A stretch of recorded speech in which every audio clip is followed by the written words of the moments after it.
Hello and welcome to episode 10 of the Fiber Guys Corner with your host, me, Adam Foster. So guys, it's been a while since I've kind of put anything out content-wise on the podcast, so I thought today we'd cover the very interesting topic of neurotags. And neurotags are a very interesting topic, and they get even more interesting when we start looking at how they interact and work with chronic pain. So, let's do it.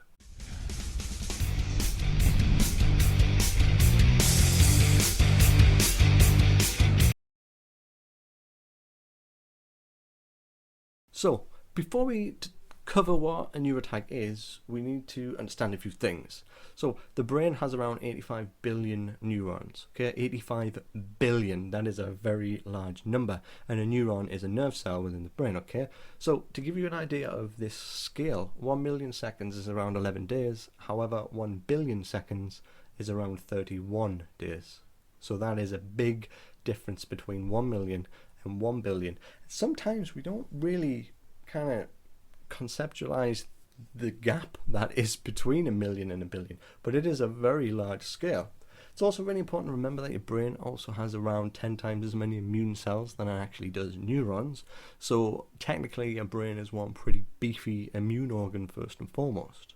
So a neurotag is when specific neurons within the brain connect to each other and fire at the same time. So out of those 85 billion neurons you've got inside of your noggin, we can literally connect them together and form trillions upon trillions of different connections. And this is really important.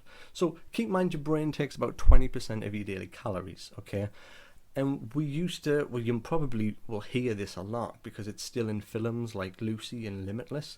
You'll hear that we only use 10% of our brain, which is ridiculous, and we've known this isn't the case for absolutely decades. However, when it comes to Hollywood, it makes a good film, and things like Limitless and Lucy are quite interesting films. However, we don't limit ourselves to just 10% of our brain. We use all of our brain, just not all of it at the same time. Keep in mind, like I said, 20% of your daily calories goes to your brain. And if we had to use the whole thing at the same time, we'd end up needing a lot more calories. So to get around this, the brain uses things, what we call neurotags, where it will have specific signatures that will fire. Different neurons connect together to form a tag that when they fire, they will perform a specific output. So you may have, well, you definitely will have different neurotags for different things. If I ask you to think about your left arm, a very unique to you neurotag will activate for you thinking about your left arm. If I ask you to lift up your left arm, then a different neurotag will fire that will allow you to lift up your left arm. Simple. When it comes to, and the thing is, we can often reference, what am I talking about? I'm shut up. We can often use these interconnecting neurons to help us get better at different things. So obviously, if you're constantly thinking about your left arm, then when it comes to actually moving your left arm, you're going to use some of the neurons that are in that neurotag for just thinking about your arm to lifting your arm. So if you look at me, for example, when I learned guitar, okay, because I can play guitar, when I moved on to playing the violin, what I found was it was a lot easier starting to play the violin because I already had that manual dexterity from playing the guitar, which transferred very well to learning to play the violin. So because I'd been doing so much repetition playing guitar over the years, obviously I'm going to have a neurotag that allows me to go from, say, a C chord to an A minor chord. So obviously when I started, I couldn't move my hands fast enough because I'm forging that new connection, that new neurotag. So obviously, after a month of going from a C chord to an E minor chord, what happened was those neurons were starting to talk to each other in that tag a lot quicker and a lot more effectively. So they were becoming more excitable. Till eventually now when I play guitar, my hands literally just move really fast and it's like I'm not even in control of them. They just do what I want them to do. And that's because neurons that fire together, wire together as they say. The more we do a specific task, the stronger the connection gets for those neurons firing so you can do that specific task. It's like me if I was to go to an ice rink right now. The thing is, when you think about it, okay, most people don't really go ice skating a lot. I think I've maybe been 3 times in the past 5 years. So when I originally learned to ice skate, I think I was a kid, so I formed a neurotag on how to ice skate, and I learned to ice skate. However, years went by and I never ice skated again.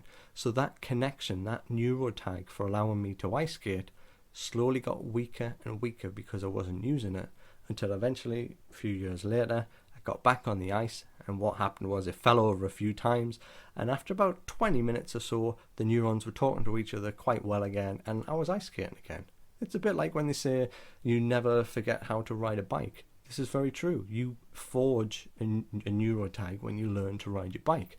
However, you may not ride a bicycle for a decade, but as soon as you get back on that bike, you're going to be a little bit wobbly for a while as that neurotag starts to forge itself again. But because it's already there, it's a lot easier to connect to the neurons that it's already kind of connected to, albeit weakly, than it is to completely forge them again.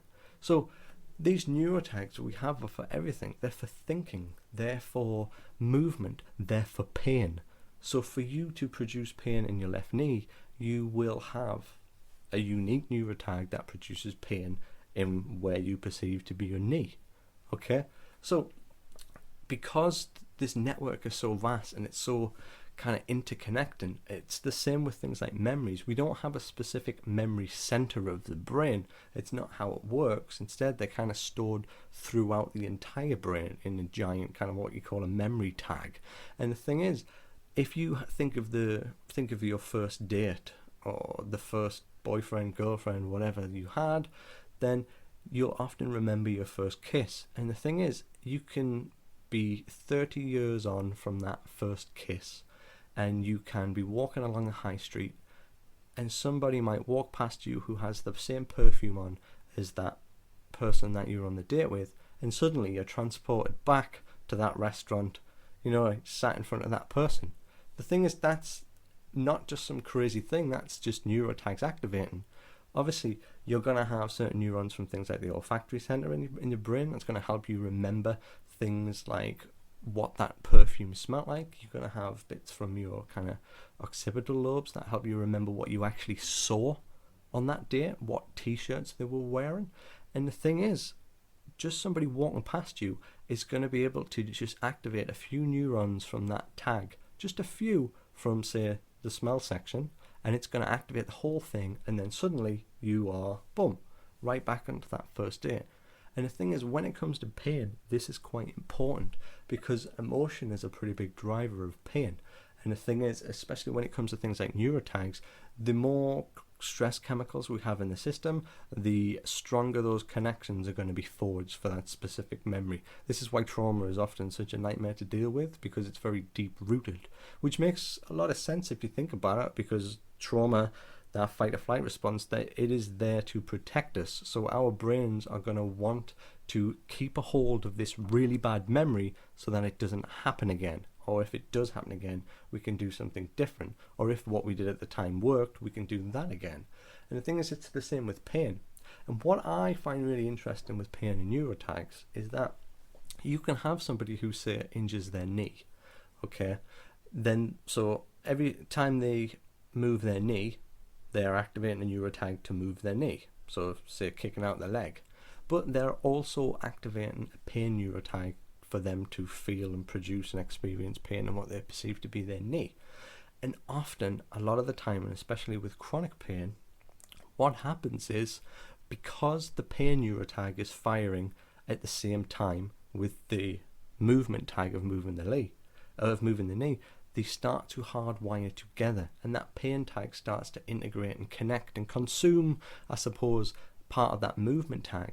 And what happens is, in around 6 months, that person might have actually, that tissue on their knee might be completely healed. And especially in like 3 months' time, that injury is going to be healed, especially if it's just soft tissue. However, every time they move their knee, they're still producing that pain neurotag. Now, this is where it gets interesting with chronic pain, because when we're in pain, we often think about it, because it's quite hard not to, because pain it's there to help modify your behavior and things like that. It's a good conditioning tool, so it's hard to ignore, really. So when it comes to it, if you move your knee and you're activating a movement neurotag to move your knee, but you're also activating a pain neurotag to produce pain in what you perceive to be your knee, and you're also thinking about the pain in your knee. And then what happens is, again, the pain neurotag starts to spread out a little bit, and we start to consume the thinking tag until eventually what happens is we kind of almost have a bigger neurotag. I'm trying to explain this in a way that's easy for people to kind of conceptualize. And the thing is, we don't have a solid framework for, especially the brain. So we often rely on different things to help us conceptualize things. And I think computers and tagging is a really good way to do that, because it gives people almost a little bit of a kind of visual cue to kind of visualize in their heads what we're actually talking about. So if we go back, so now rather than having three distinct neurotags, a movement tag, a pain tag for the knee, and a thinking tag about the knee, what happens is now we start to have one giant hot mess of a neurotag, which means now all you've got to do is think about your knee and boom, it starts to hurt. And I know this to be goddamn true, because especially with things like my neck, when I was ill, that was the absolute bane of my life. And the thing is, it wouldn't be there all of the time. Distraction worked really, really well for me. However, as soon as I got to say like a flight of stairs and I looked up at the stairs, I would then go, oh shit, my neck. And as soon as I thought about my neck, boom, it would fire off that pain neurotag as well, just from thinking about my neck. So now I would be in pain. And then I'd get to the stop of the stairs, but I would be thinking about my neck, and then for the next 3 or 4 hours, I'd be in agony until I would be distracted again. And it's often this is going to be the case for a lot of people, especially when it comes to just thoughts. The same with emotions. What will often happen is you will have an argument with your partner or your best friend, and then lo and behold, flare up. Always happens. Remember, stress doesn't have to just be a mental thing.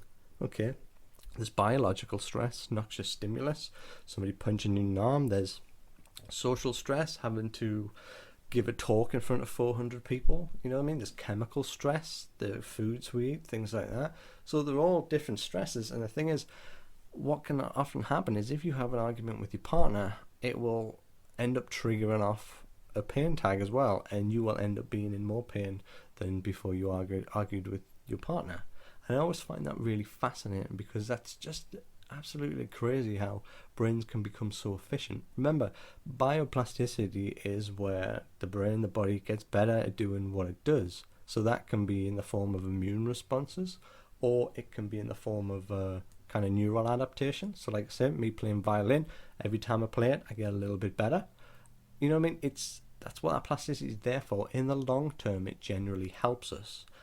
But it also means that the more pain you're in, the better you get at activating those pain neurotags for you to produce pain. And I know it doesn't really make a lot of sense for us consciously, but that's the key word, consciously. But it makes a lot of sense for your brain subconsciously. If I was a brain and I wanted to stop myself from injuring myself, say, then if I had an output that worked, if it was pain in my neck and it stopped me from going to the gym to deadlift, over the course of a few weeks or a few months or maybe even years, I would eventually click and say, you know what, every time we make pain in Adam's neck, he stops going to the gym.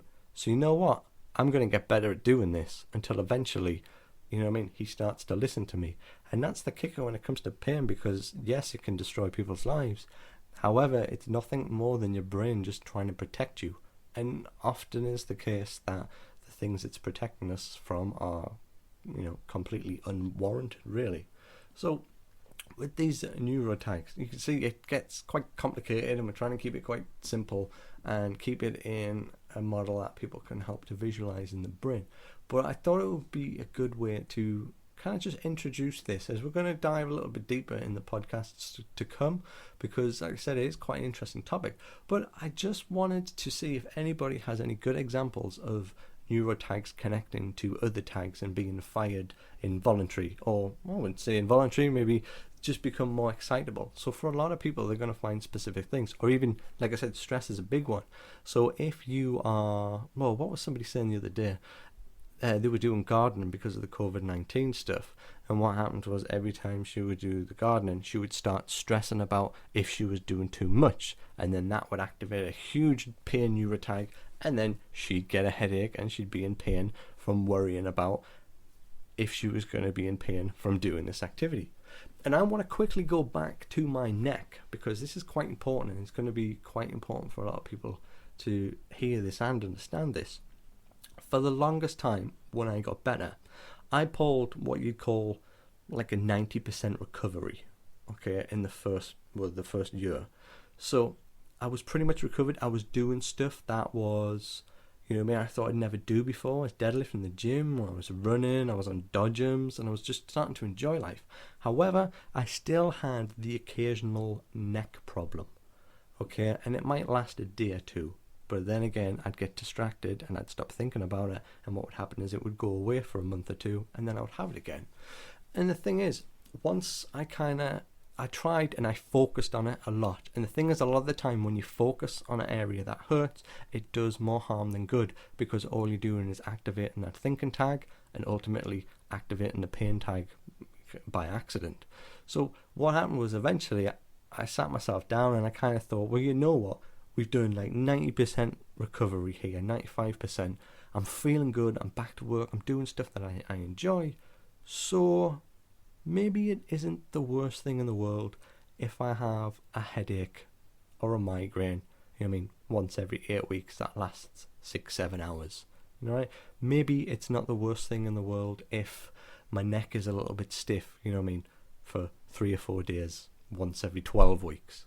And what happened was, I just stopped caring. I stopped thinking about it, and I put it to the back of my mind.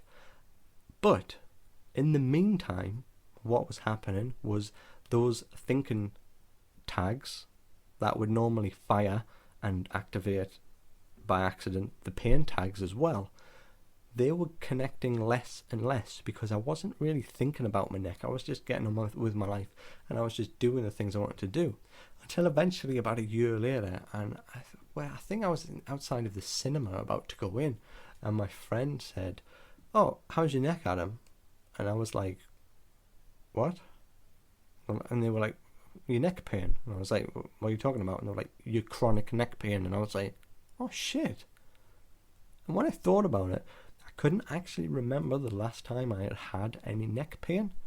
So that's a really good example of how not focusing on things can help to weaken those connections, and obviously start to separate those tags back into the separate ones, rather than just thinking about it accidentally activating a pain one, and thinking and moving and pain all working together. So, and that's something which leads me into another section, which is definitely something I want to do a huge podcast on, because it's always fascinated me, and more importantly, I think it's very, very valuable for people to hear, because it comes down to things like illness identity. And the thing is, when you start to associate with your illness, so I'm talking about the people who blog about being ill. Now, I'm all for awareness, especially for things like EDS, things that are definitely under-recognised, especially here in the UK, with many people having to go to places like Barcelona to get fusion surgery, which is absolutely disgusting. It should be done in the UK, and with the NHS, people should not be paying for it. So I'm all for awareness. However, illness identity is a big thing, because when people start to adopt that illness as their only attributing factor, the thing that they are, it starts to dominate their life, and all of those neurotags that come along with it start to connect and become stronger and stronger, until they almost, I don't want to say think themselves ill, because that kind of plays down the complexity of pain.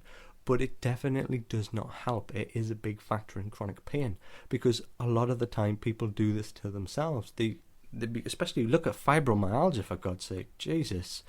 As soon as somebody goes to the doctors and they go, "Yeah, you got fibro," what do? Boom, straight on the internet, read all of this misinformation on it, join a local support group. Oh, and from my experience of support groups, and that's a podcast in itself, this doesn't end well. It becomes like a mini cult, okay?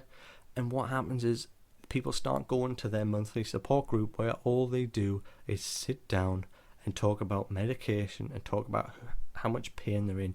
And weirdly enough, sometimes in these support groups, especially the online ones, it almost becomes like a game of top trumps. Yeah, well, I have POTS and fatigue. And somebody else says, yeah, well, I've got ME and fibro and POTS. So it's a very strange thing. This isn't all support groups. There are some fantastic ones out there. There is a one, if I can recall, I think it's ADS and movement or ADS and exercise group, and that is a super positive group. You know what I mean? That is people really taking life by the balls and finding out what works for them and sharing it with people. There is like literally zero negativity in that group, and that's fantastic. I love to see shit like that. However, there's probably more support groups out there that are a lot more kind of negative. And the thing is, this negativity, this illness identity, it gets people worse. It makes them more ill because they identify with it, and those neurotags start to fire more and more. And this is one of the things that I've always loved with doing my job, because when a client comes in, and I always say this to people, I'm not working with I'm not working with fibromyalgia. I'm working with Linda and all of the shit that comes with Linda. So I'm not working with Linda with fibromyalgia. I'm working with Linda, who used to play ice hockey semi-professionally. Linda, who has 4 grandchildren and 2 children. You know what I mean? There is more to people than illness. There is more things to define yourself than illness. And that's something I really wish people would take on board. Because the thing is, once you start moving outside of your box and your comfort zone, and you start identifying as more than just the illness, things start to pick up because those neurotags start to fade, the connections become weaker. Remember guys, brains are plastic, they change. The brain you have after listening to this podcast will be a different brain to the brain that you had before you listened. Okay? If you go walk outside the house, stand there for 10 minutes and walk back in, you've got a completely different brain. It's constantly changing. And at some point in the past, maybe it was through trauma, might have been physical, emotional, chemical, could be viral, it doesn't really matter. But at some point, your brain adapted and become more efficient at producing pain, or producing migraines, or producing, fatigue, whatever other symptom it is. And the thing is, if you constantly think about it, what happens is those connections get stronger. And what we really need to do is to start weakening them off, which is why I'm always been such a big advocate of things like distraction. Because when you distract yourself, you're more in the kind of prefrontal cortex of your brain, problem solving. If you're doing a maths problem, or you're doing a jigsaw or plink with the grandkids, you're in the prefrontal cortex of your brain. You're in your problem solving area, and you're thinking about the moves ahead, what you're going to do on a chessboard, things like that, or what movements you need to do with your fingers to play a certain chord on the guitar.